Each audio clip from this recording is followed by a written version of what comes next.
Hey everyone, it's Carlo Raso from Secrets of Home Theater and High Fidelity here again at CEDIA 2022, and I am at the insane Trinov, Sonus Faber, Macintosh, MadVR, Kaleidoscape, incredible home theater demo. I know I'm missing somebody, Barco and a couple other people. This has been an amazing demo, and the lineup is just unreal. It's been this way the entire 3 days.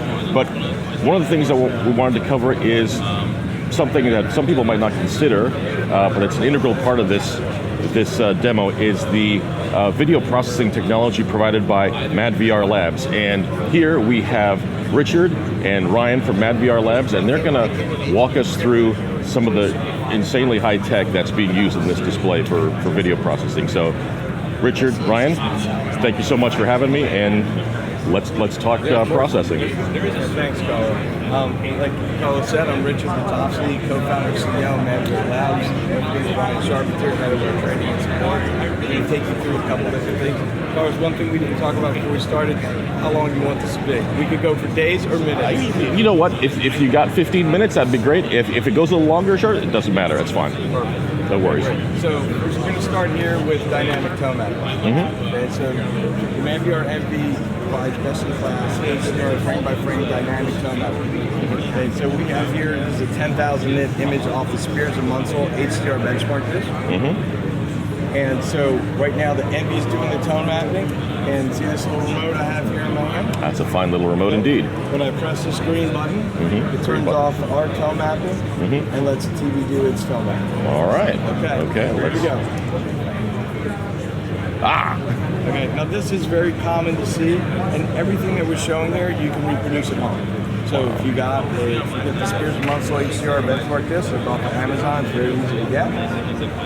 Put it on with your projector and your TV with HDR, you're going to get something that looks like this, or it might even be more of a whiteout. So for the layman like me, this is the TV's tone mapping going on right now. Just clarifying. A lot of HDR, this is 10,000 nits, right? So this is pretty extreme. Good. Golly. Henry knows exactly how to handle it when I switch back. Man, that's the envy on. Look at that. All the background detail is just... all that detail pops out. Now, we're going to shift gears because the next couple scenes are good to show a highlight recovery or a contrast recovery. And so we'll come back and do another example of HDR once we leave this clip. Okay? So I'm going to go ahead and move forward here to the next scene. Okay, this is our contrast recovery. I'm not sure how well this will be picked up in the camera. Okay, but you can see we've got nice dark detail in this gorgeous area. Really crystal clear. Okay, when I push this yellow button, it turns off our contrast recovery. All right. Okay, and I push this, and you'll notice.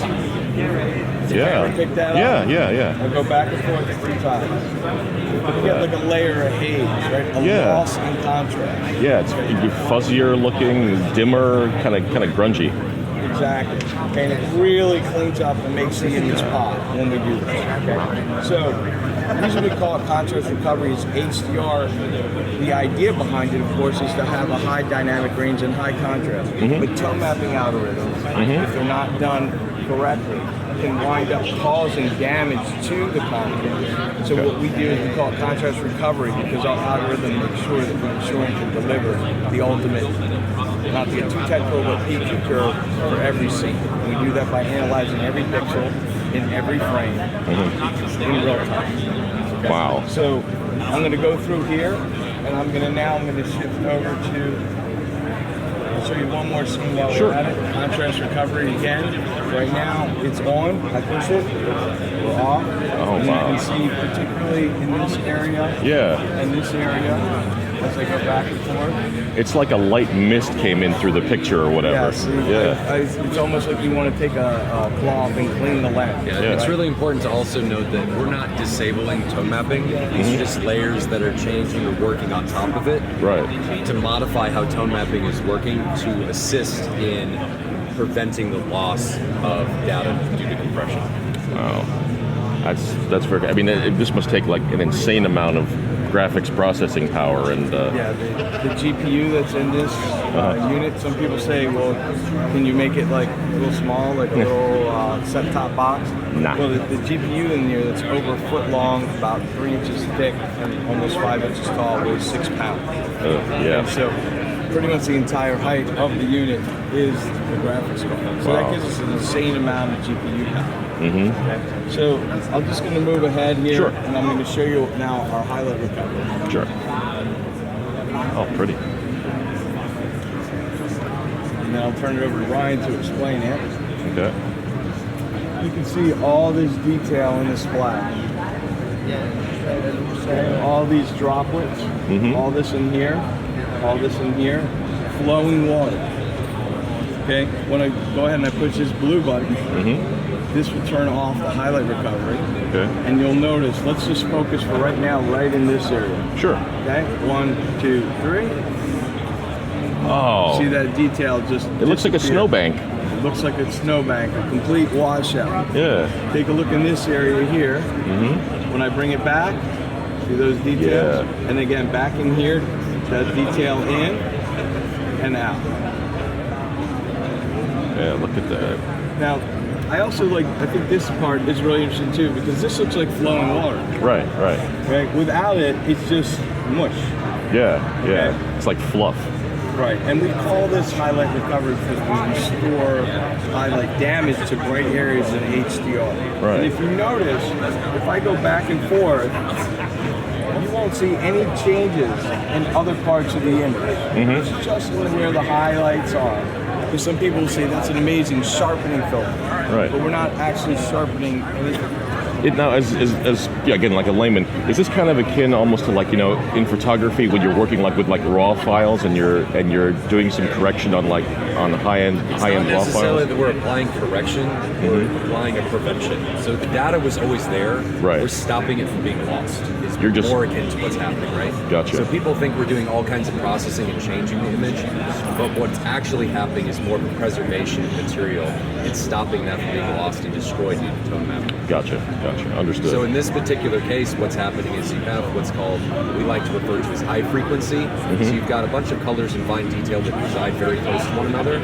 When you compress an image, right, you're coming down to from say 4,000 nits down to what your display is capable of, and that's not what this display is capable of, like 40 nits. Okay, so when you compress and you bring things down, you lose that light range that is needed to represent those colors, and things end up blending together and blurring together. Gotcha. Which is exactly what you saw.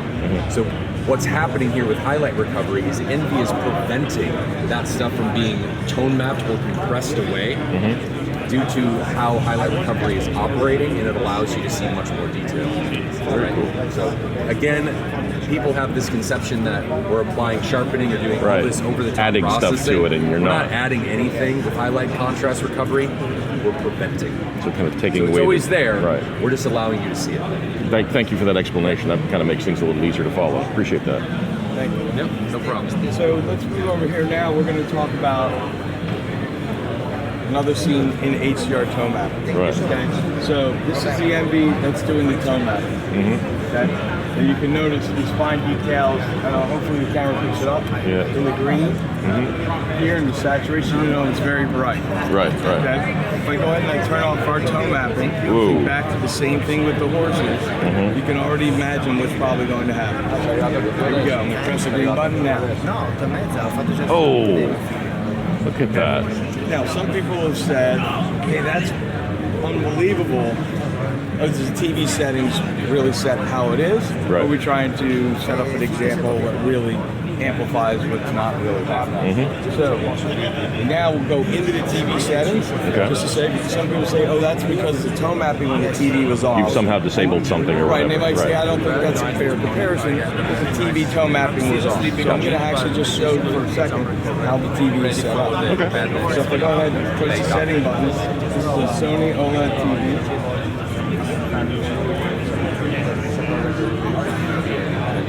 So the idea is Okay, I'm going to go into the picture adjustment. Right. You notice up here, it is in HDR. Yep. Okay, and if I come down here to video signal, here's a possible HDR mode. Okay, it's on auto. When I go to HDR 10, you'll notice the image does not change. Okay, because that's what it's in, HDR 10. Now, if I change it to the next option, over here, HLG, now it gets even worse. Right. And if I change it to off, like some people say, hey, the question is tone mapping off, that's what it looks like with the tone mapping off. Oh my God. Okay, now, I'm not sure if the camera's picking up exactly. It's definitely picking up shifts and everything. So I mean, as good as it can. Yeah. Right. So the key point is just to note this is what it is off. This is what it is confirmed with the TV on, with HDR on, and this is what it is with the NVDA. Wow. And so I'll show you a couple other things as we move through here. Just because there's some great scenes. Like right in here, okay, you can see all the detail of the face. And turn it off. So there's plenty more details in this film and others. Now, granted, this is age of scene. The key point is that envy, no matter how difficult the scene is, how easy the scene is, how dark it is, a bright scene in the dark movie, a dark scene in a bright movie, envy will always get the tone mapping correct. Okay, so you enter the peak brightness of your display, your projector, and the envy, and then from there it knows how to do everything. It does its thing. Right, exactly. Okay, so let's keep moving. Sure. Now we're going to cover our aspect ratio control. Gotcha. Yeah. Aspect ratio control is really cool. So now one thing to note is that we have this TV configured with the Envy to be a 240 screen. Okay. Sorry, 235. Right. So it thinks, so these black bars that you're seeing, don't think of them as black bars. This is a 235 screen. Okay. This is how it would be. Think of this as your masking. Gotcha. Okay? Okay. So this is your masking. We're going to go in Interstellar that has what we're going to do 16:9 and 240 contrast. Okay, sounds good. Because we would normally stage it. No, we need to have the boxes. So when you take it out, you put it in Why is box this directly. important, right? So It's the best normally way you have to use lens avoid damages. lens zoom. Not so much while we were building up and the lens memory. Right. Okay, if you have a scope screen, you put on a scope movie, you got to wait for the projector to zoom out when you watch the scope. And then let's say you go back to the Apple TV menu, which is at 16:9. Okay, as soon as you go back to the Apple TV menu, and you guys with scope screens know this, you wind up with the image on the ceiling and down towards the floor. It's off the screen. So you have to zoom back down to see the whole thing. Then you have to zoom, take your movie at scope, you zoom back out, you realize, oh, we don't want to watch this. Back to the Apple TV menu, you keep going to the remote, or you have to try to automate the control, so it gets very messy. So we clean that off by providing constant image height. What that means is that the image will always fit the screen from top to bottom, and then the aspect ratio will be managed automatically by image. So in this case, let's take a look at what we got here. This is what appears to be the scope image of 235 inches. Okay. Yep. Okay? Yeah, this is scope image. Now check this out. This is actually also using our nonlinear stretch. Okay. So a nonlinear stretch fills the screen when there would be black bars. We can fit any aspect ratio content to any aspect ratio screen, okay? Including for 16:9 screen movies to be able to get rid of some or all the black bars above and below when they're watching the scope movie. Okay. Okay. So I'm going to go ahead and go into the menu, and I'm actually going to turn off the nonlinear stretch. Okay. That's what the actual content is the record. Wow. It's a good record. So you would have never known that was not native scope. Yeah. To take that a step further, all of that Spears and Munson material we just watched was native 16:9. But if we never told you that, you would have thought that was native 235. But NLS was running, covering the entire screen. So without NLS, all of those Spears and Munson demos would have had black bars left and right. That was running behind the scenes without anybody actually knowing. You guys just need No. The way that we do the NLS is different than what's been done before. We actually have a patent model. We provide vertical compression along with horizontal expansion. So when you think of the expansion, think of it like a sponge. Right. If you took a sponge and squeezed it in the middle, compressed it, what happens to the ends? They go out. Right. So the ends are going out, then we top it off with some additional stretch. And this allows us to share that geometric distortion across both axes. Okay. And so that's why it looks so natural. NLS has been around for a long time. We didn't invent it. We just improved on it in ways that are really unique. To take advantage of our GPU processing power. Oh yeah. So we're going to go ahead and run this clip now at 16 by 9. Okay. As it's intended to be watched. Remember, there's really no black bars top and bottom. You're masking if you have a 240 screen. Right. And something else to know before Rick plays this is, as we talked about with the Apple TV menus, right? When you're watching multi-aspect material, what zoom setting do you set your projector to? So when this is switching, just remember that this 16 by 9 material, if we were zoomed for scope, would be off the top and bottom of your screen, right? So you have to pick which way you want to watch it, but at some point when the aspect ratio switches, that material is going to be off the screen, right? So remember that what we're seeing, aspect ratio management is currently working, and it's fitting everything inside of the screen space already. And it's doing it without any sort of visual distortion. It's looking completely well, seamless. that's not distorted at all. It's doing it automatically regardless of what the aspect ratio is. All right. All right. Thank you, Ryan. Perfect. So, what we have here is, like Ryan explained, 16 by 9 on a scope moving fit.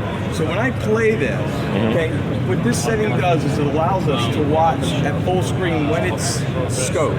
Okay, so it's not scoped yet, but coming up here, there's a couple scenes that will be scoped. Okay, so this is 16 by 9, and then there's the next cut, and the next cut for 16 by 9. Right. And then right after the next one here, boom, scope. Yeah. And then 16 by 9. Okay? And then, once again, back to scope. And it's instantaneous. Yeah. There's not a flicker, there's not a hit, there's not a drop frame. It's completely natural when you watch it, the transition. Right. Okay, so this allows you to keep the movie at full size the entire time. And when it's 16 by 9, not have tops go off the bottom. I talk to some people and they say, yeah, it kind of bothers me. I just wind up ignoring those parts of the movie and just have it up the ceiling and the floor. It really bothers me because I try to ignore it because it's impossible to sit there and keep changing the lens memory during the movie back and forth. Yeah. So that's convenient. Now, let's go ahead and do something more fun as well. Okay. We're going to replay this. This time, we're going to keep the entire thing in scope. Okay. So not necessarily how it's intended to be watched, but we have a lot of consumers that say, hey, I've got this great screen, I want that full immersive experience, you know. Through the entire movie. Yeah, exactly. My wife, my partner, my kids, they don't want to see the black bars, you know, whatever it is, right? So now we're going to go through this again. Okay, and this time I'm just going to let it play through. Okay. Sounds good. So now, remember, this was 16 by 9. Right. Filling the whole screen. So it was this and this. Hello. And then this was scope. Okay? Yeah. And then this was 16 by 9. Wow. And that was scope. Yeah. And this was 16 by 9. That's great. Right? So it's completely blurs the line. You know, what is action scope? If you did not know this movie, you could watch the whole movie and not even realize what it was. Speaking of not realizing what happened to you with Top Gun. Oh yeah. I watched Maverick at home on the Kaleidoscape. It was a great experience. I saw it, and my family watched it with me. And then about a week later, someone was talking about it, and they mentioned it being a multi-aspect ratio movie. And I felt about a little bit silly for not realizing it, but then also proud that our own product just didn't even realize what it was doing. And you know, I, among others, should be ones to be able to just realize it's happening. But it's so transparent and so clean, you don't even watch it. And in fact, in our demo room here behind us, so this is our demo station where we do deep dive. Right. There's no time to go in there with our other partners and everything. Right, and start that's taking fine. things apart.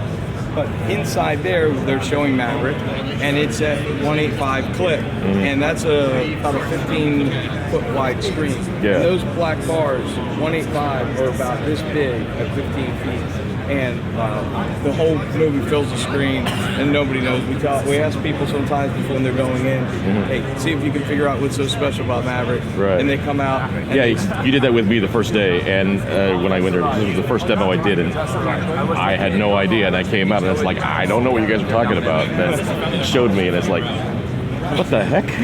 So, Right. Yeah, I couldn't get over on how on a screen that size, it would fill the screen, and it didn't. I mean, you've seen stretching on like old TVs and stuff. You can tell something stretches, and it looks weird. Right. It's seamless, completely seamless, and I was just like, wow. And it takes that level of merging to a whole nother. I mean, when you think about it, you know, when that scope movie, when a movie comes on at 185 and you've been watching stuff live, your first reaction, I don't know about you, Ryan, I've always like, my shoulders droop a little bit. Oh, it's one of those. Right? Now, that being said, there are times where personally I don't stretch, even though I like to stretch. Like if it's in the movie for storytelling purposes. Right, right. So, for example, Integral Everything part of- Everywhere yeah. All at Once, that movie actually uses 4 aspect ratios. Okay, 4:3, 16:9, 185, and 2:3:9. Okay, so when I watched that, I kept it off because different parts of the story and what's going on are kind of Right. shown. It was integral to the the story. However, Right. the auto aspect ratio control is still key because that allowed me to keep the movie at full size when it was at full size, and then Envy just whatever the aspect ratio changed to, just instantly changed. It's a great experience. Gotcha. Now, we'll talk for a minute about subtitles.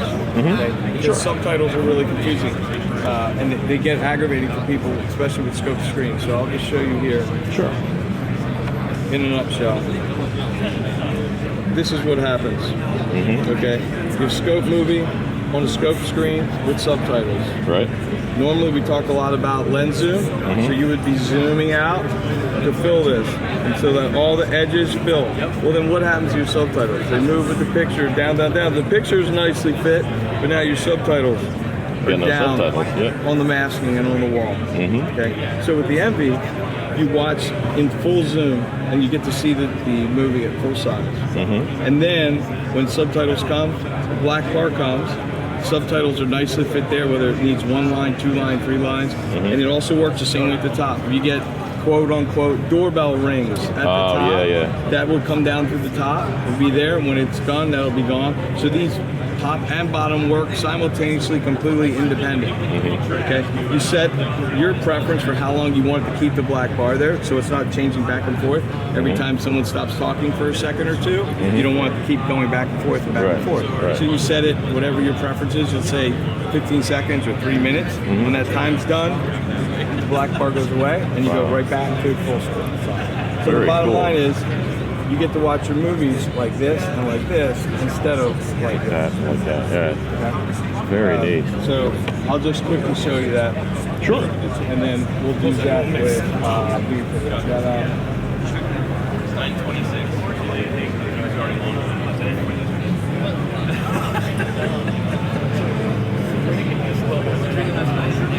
So here I'm just going to go ahead and I'm going to tell it that I want it to work with my subtitles, and I'm going to set my stickiness to 5 seconds. That means it will hold the baseline for 5 seconds until it brings it back to full size. Gotcha. So I'm just going to put my hand here just so that you kind of have a frame of reference. Okay, this is where your masking is.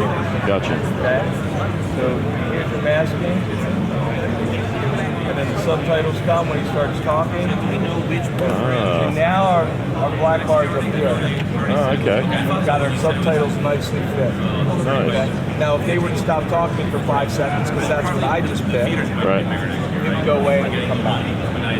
Now, one other nice little nugget. You notice there's no black bars on the sides. Right. There's none on the top. Right. When you shrink this Okay? When you shrink it to make room for that black bar, you should have black bars on the side. Right. Not as big. There should be about this much black bar. Right. Why is that not there? Because we also have the option to layer a little bit of nonlinear stretch to then take the image that's been reduced for the subtitles and then also get rid of the black bars on the side, just like if it was a scope 16 by 9 or 2.2 movie, whatever. Okay? Wow. So I'll just show you if I go ahead and I turn this off. Okay. Now you can see there are black bars on each side. Yeah. Okay. But as you can also see, that's how it looks without it, and back to how it looks with it. Yeah. Subtitles don't look stretched. Nothing looks absolutely different. You'd have no idea that anything was even happening. Wow. Now I'll show you one other thing, Sure. because as I mentioned before, our 16 by 9 users with TVs and with projection screens. So I say, hey, what about me and nonlinear stretch? So I'm going to show you this example with yesterday. The first thing I'm going to do is I'm going to change my profile here and tell it that I've got a 16 by 9 screen. Okay, now as soon as I do that, this is how it looks on the screen. Because now it no longer thinks I have a scope screen. It thinks I have a 16 by 9 screen. Right. So all that UI stuff you've seen before, even though it didn't look that way, that was stretched to make it look like that. Because otherwise, it would have looked like this.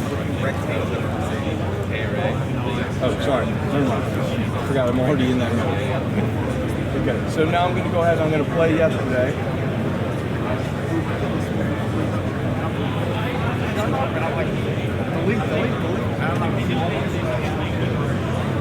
Okay, and I'm going to pause it here in a moment.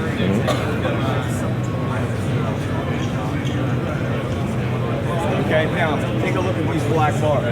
Right. Okay, let's take a look at how this is supposed to look. Wow. Okay, so we've removed about half the black bars. Right. And we've also not reduced any of the image. Yeah. You can also go even further with it if you don't mind zooming off a little of the image. Right. But if you look at like kind of the windows on the far right, you can see even when I turn it on, Yeah. that it's still fit. Okay? Let's go even further. Let's get rid of all of it.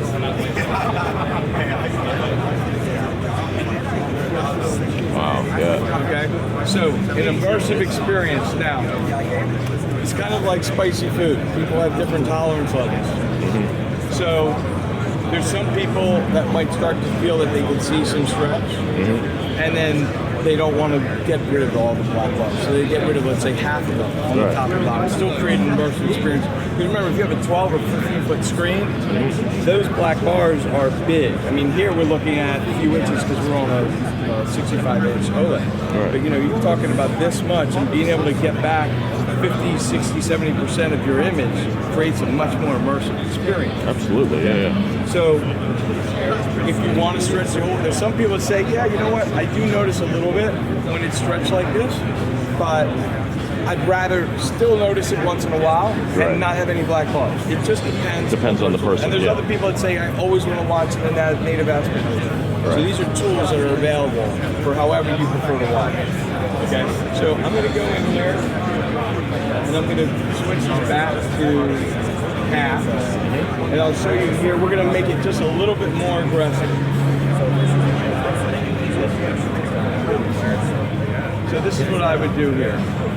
Okay, make it a little bit more aggressive by adding a little bit of crop.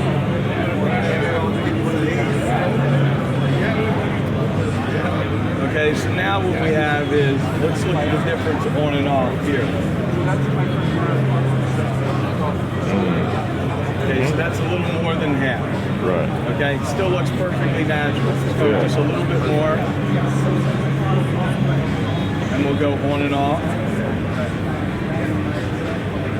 You get to see, like, it stays perfectly natural, and all the sharpness doesn't introduce any like loss in resolution or anything like that. And I'm just going to put it in motion, just so that we can enjoy it in motion. I'm going to let this play for 20 seconds, and just the audience can get a sense for how much nice immersion this creates. Yeah. Right. So again, I can go back.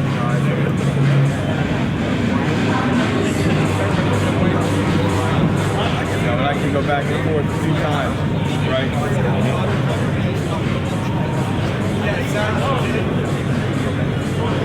And when this cutscene comes, I'll show you, this is like a great place to pause it coming up.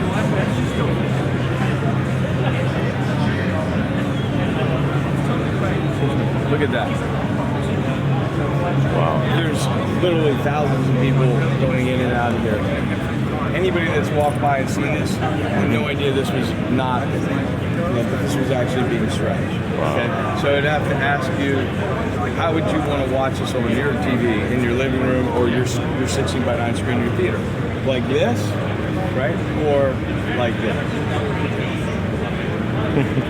Right? So once you see it, that looks great. That's just so much more immersion. Yeah. So there's other things we do. We want to keep it tight and short for you guys. There's other things the Envy does. Geometry control, so you can fit any, you can fit curved screens, you can fix A-lens, barrel distortion. If there's any off-axis issues, like projector's not square to the wall, the screen's not square to the wall, you have a weird corner, you can dial all that in. You can also mount the projector off-axis. So that's really helpful. And there's been cases too where the Envy's been used because something changed in the project and the throw distance was no longer valid for that projector. So they needed the projector to be a little bit further back if they ran out of room and they couldn't get the image any smaller. You can just use the Envy to just use our downscaling and just make it fit perfectly. So it's like another example, you can utilize something like my screen at home in my showroom. I couldn't get it to fit my screen without going from a zoom to a full panel or 4096 by 2160. But if I did it without the Envy, I would have lost part of the image off the sides of the screen. So I'm able to use Envy screen boundaries in order to restrict that onto the screen and not lose any of that material. So it's just tremendously flexible in a bunch of different ways that allow and empower the user to drive and create an experience that works for them instead of being shoved into something and said, this is how you're going to watch it. Now they're in the driver's seat and creating it how they want to watch it. Wow. That's a really good point, Ryan, because the situation can be messy without the right tools for the dealer and the consumer. In this case, an Envy can really simplify the installation, add installation flexibility, versatility, and improve the usability greatly. Like, there's no more fumbling around in the couch with the remote because you need to push the lens memory button because the aspect ratio changes. Right? Like, that's just like one perfect example. And so by being able to do that, delight the customer, dealer's happy, everyone's happy, and it's a win all the way around. And as you can see, in addition to all these image relation things, there's also the picture quality, dynamic tone mapping, and all that brings things Results are just, I mean, just as someone who's not like just an average Joe, I mean, it looks amazing. Well, it's like, as we like to say, once you see it, you can't unsee it, right? So you've seen it now. So now it's about going home, comparing it to what you've seen here, and thinking, and probably never being satisfied again. Exactly. Well, a couple of questions I still have. So can this be used, obviously it could be used with panels and projector displays. Is there any limitation to the kind of panel? Could it be used with a 1080p panel? Is there any benefit to using a 1080p panel? That's a great question. For those of us Neanderthals who still have 1080p panels? No, absolutely. So the Envy will advertise itself as 4K to all your sources.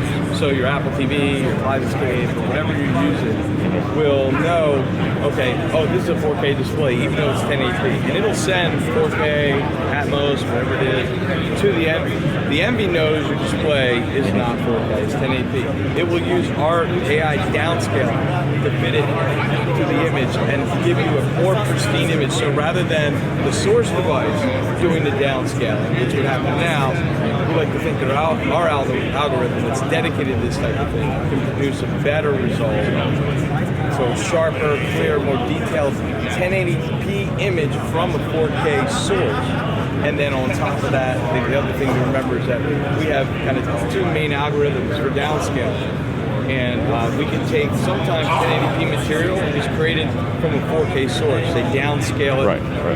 So we can do downscaling, we can do upscaling to 4K, 5K, 8K.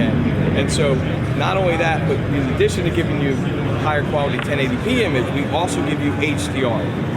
So you can have 1080p HDR on an older display that's just 1080p without any HDR. And you'd still see the benefits of the HDR. As long as the display supports an expanded color space, the display, regardless if it's an HDR capable display or not, thinks it's receiving SDR material. Right. So it's the same thing for a 1080p display. As long as it supports an expanded color space, you're still going to get the benefits of having an HDR display because Envy's doing all of the tone mapping and processing for you. TV or display still thinks it's an SDR, and you're actually viewing high dynamic range content. And in the case where if it doesn't happen to have that wide color guidance support, you can still get HDR at 1080p FBT 709, which is the regular standard color. Right. Okay, interesting. Thank you very much. Yeah. Any other questions? Yeah, and I was going to say next is, so it's 4K is where the sort of is right now. What about when 8K comes along with all these? It already does 8K. It already does 8K. On the output side, HDMI 2.1, HDCP 2.3, upscaling from not just 1080p, but you can upscale 4K to 5K. You can upscale 4K to 8K. Okay, great. I'll take a dozen. And then I guess the other question is, what is the MSRP on the Envy? This is $13,500. Is it strictly a dealer install, like a custom install thing, like through a dealer, or is it simple enough for an end user to install? It is simple enough for any user to install. We do like to have the dealer involved so the customer has that ultimate experience in case they run into any questions. So they can check with their local dealer. They can go to www.madvrnv.com and they can find a local dealer. They'll be happy to assist them with the purchase. Very cool, very cool. Richard, Ryan, thank you guys so much for your time. This has been a deep dive into this. This has been really, really impressive. Absolutely. Thank you for your time. Thanks so much. Have a great rest of the show. It's almost over.